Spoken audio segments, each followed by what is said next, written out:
Video बनाने का मेरा एक पर्पस था कि हम पौधे तो लगा देते हैं, उसका ख्याल कैसे रखें। ये देखिए अभी पौधे का हाल जो है, ये देखिए ये नींबू का पौधा है, 12 मासी कागजी नींबू। ये मैंने नर्सरी से ख़रीद के लाया था और ये इसका भी ये स्थिति है। ये पूसा एग्रीकल्चर से मिला है मुझे। एक महिला है जो हमारे विभाग में अंदर आके पौधा बेचती हैं वहाँ से, मुजफ्फरपुर में। तो ये वहीं का नींबू है। इसमें देखिए ये कौन कौन सा रोग लगता है। ये सूखने वाला रोग, ये देखिए ये सूख जाता है। तो ये सूखने का रोग जो है, ये कल्चर है इसका। ये देखिए इस तरह सूख जाता है, इसका डंटी देखिए, ये इधर भी है। तो इसको बचाने के लिए हम क्या कर रहे हैं कि इसमें पानी दिए तो ये फिर नया हरा भरा। अभी जनवरी का महीना है और इसको हम क्या करते हैं कि खाद लगाने के समय दिए थे। ज़्यादा खाद की, छोटे पौधों को ज़्यादा खाद की ज़रूरत नहीं होती है, लेकिन उनको पानी की आवश्यकता होती है। तो पानी हमको कैसे देना है, ये पानी इसको कोई भी छोटा पौधा को बराबर नहीं देना रहता है। उसको एक बार अगर पानी दे दिए तो कम से कम 3-4 दिन का रेस्ट दीजिए, या हो सके तो 1 आध सप्ताह का धीरे धीरे करते करते उसमें दूरी बनाइए और फिर मौसम दर मौसम पर उस पर निर्भर होने दीजिए।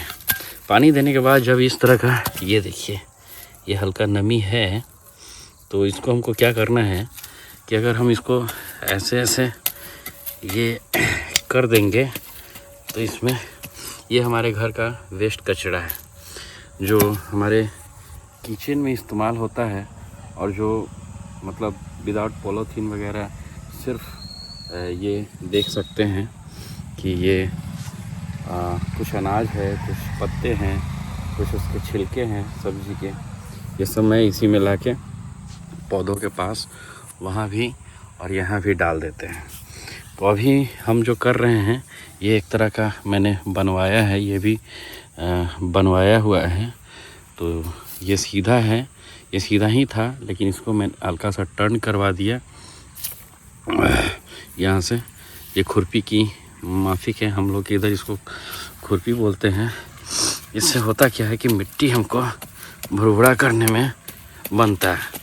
तो हमें क्या करना है कि इसके सांसों ऐसे करने का रीज़न मेरा ये है कि एक तो खरपतवार निकल जाएगा, दूसरा कि इसको पौधों का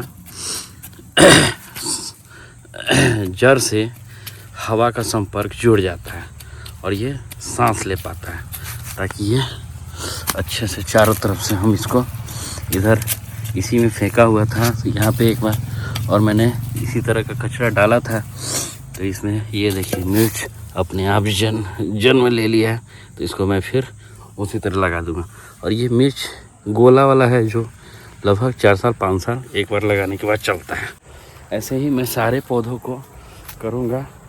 अब चलते हैं बांस के तरफ। इसको ये भी पानी सेम डे डाला था, लेकिन इसमें नमी जल्दी चली गई। इसको कुछ नहीं करना है, इसको बस हल्का सा भुरभुरा कर देना है ताकि पौधे आसानी से हवा ले सके। ये 2-3 दिन 4 दिन ड्राई होगा, फिर जब छुट्टी, फिर संडे के दिन, अगले संडे को मैं इसमें खाद देके बस एक बार अच्छे से पानी दे दूँगा। इसको बराबर कर देते हैं ताकि ये भी बताइए आंवला है। इसको भी अगर पौधे लगाते हैं तो आपको पौधों का थोड़ा ख्याल भी रखना पड़ेगा।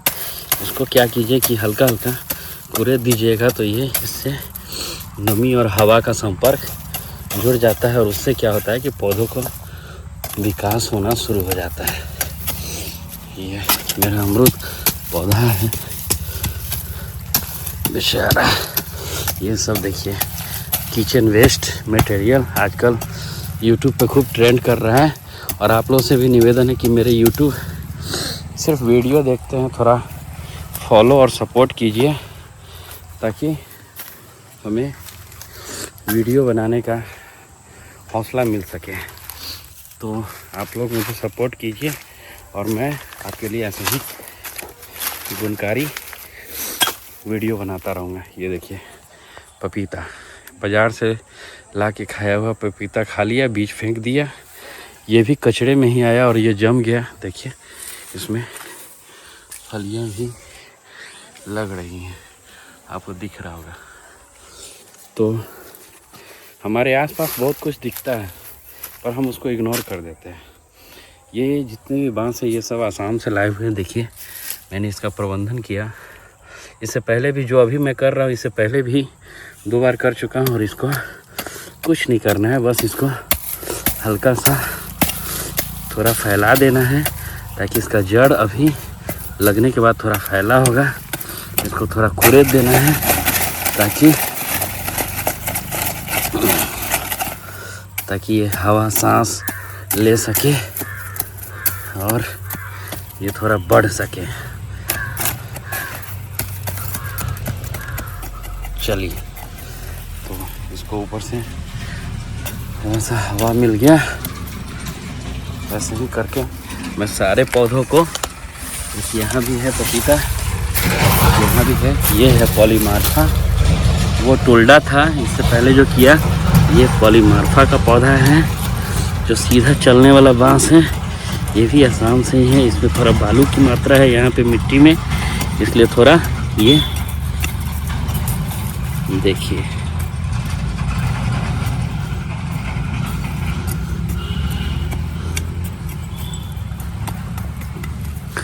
थोड़ा सा इसको भुरभुरा कर देते हैं ताकि अगली बार जब खाद देंगे तो ये मिट्टी को भुरभुरा कर देते हैं ताकि अच्छे से इसको। मिट्टी भुरभुरा करने का एक ही रीज़न होता है, बस इसको सांस लेने में, पौधे को सांस लेने में बनता है। मिट्टी भुरभुरा रहता है तो वो हवा से भी नमी लेता है। ये चीज़ हमें पता होनी चाहिए। जिस तरह हम अपनी नाकों से सांस लेते हैं उसी तरह पौधे अपने श्वसन क्रिया, भुरभुरी मिट्टी अगर नमी वाली हो तो वो अच्छे से श्वसन करती है। पौधे अपनी ताजगी को बटोरने के लिए चंद्रमा की रोशनी का इस्तेमाल करता है। ये क्योंकि चंद्रमा को वनस्पति का देवता कहा गया है। हम लोग सिर्फ इतना ही जानते हैं कि हमारे पौधे धूप की रोशनी से अपना भोजन बनाते हैं, लेकिन उनको माँ की तरह पालने वाले उस चंद्रमा को भूल जाते हैं, क्योंकि जितने भी पृथ्वी पे पेड़ पौधे हैं सभी चंद्रमा के रोशनी से पलते और बढ़ते हैं। भूमिका है। तो भाई अगर किसान हो तो हमारे ग्रह, नक्षत्र और चंद्रमा के बारे में भी जाना कीजिए और उनकी गुणवत्ता के बारे में बहुत सारा चीज़ हम लोग पढ़ते हैं। थोड़ा गूगल कीजिए और चंद्रमा से वनस्पति का क्या संबंध है इसके बारे में भी पढ़िए। फिर देखिए कृषि करने में, खेती करने में कितना आनंद आता है। तो चलिए आगे वाले पौधे की तरफ चलते हैं और ये वीडियो थोड़ा लंबा होगा। ये भी टोल्डा है। ये इसका वृत्ताकार में बढ़ा रहा हूँ। ये मेरा हरी छाल वाला केला है।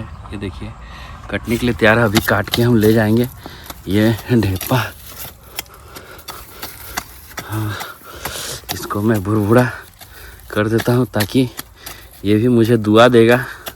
पौधों का अगर आप लगा दिए और उसका ख्याल नहीं रखे तो वो भी एक बांधी हुई गाय की तरह बद्दुआ देती है। अगर आप किसी गाय को अपने दरवाजे पर पाल लीजिए और उसका ख्याल ना रखें, उसे समय पर खाना पानी नहीं दें, तो वो आपको दुआ के बदले बद्दुआ देती है। उसी तरह पेड़ पौधे भी, अगर आपने उनको नर्सरी से लाकर लगा दिया और उनका ख्याल नहीं रखोगे तो वो एक समय में ये बेजुबान है, बोल नहीं सकते, लेकिन आपको दिल से बद्दुआ देंगे। इसलिए पौधे लगाएं तो उनका ख्याल रखें। वो मेरा कटहर था हाइब्रिड, ये भी है। ये लाठी वाला बांस है और ये मेरा परवल का लत्तर। सबसे पहले यही परवल मैंने लगाया था। अब यहाँ से उठ के बढ़ते बढ़ते ऊपर की तरफ चला गया, तो अब इधर से मैं इसको हटा रहा हूँ और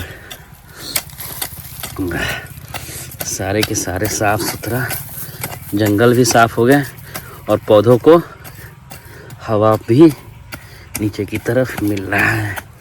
ये देखिए पन्नी कहाँ से आ गया। आ जाए इधर। यही सब है, मिट्टी प्रदूषित होती जा रही है भैया। और ये कोई और प्रदूषित नहीं कर रहा है, ये हम ही लोग के कारणों से, हमारे ही द्वारा फैलाए गए प्रदूषण के कारण होता है।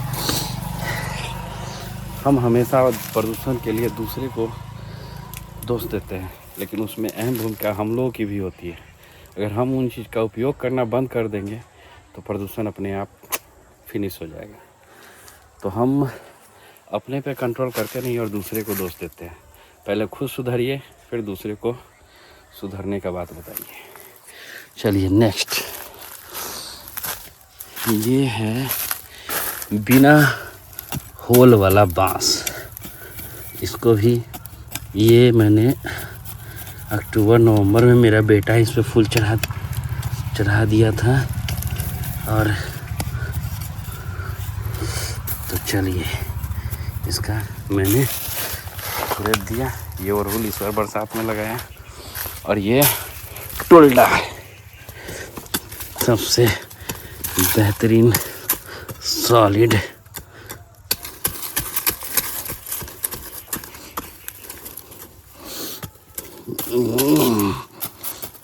ये देखिए, ये सब करने से यही फ़ायदा है। एक तो घास पात निकल गया, मिट्टियों को हवा मिला।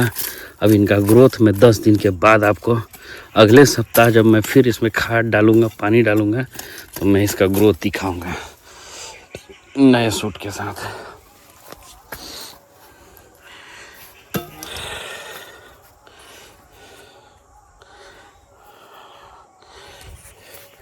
तो भाई देखिए, टुलडा का देख के ना दिल गदगद हो जाता है।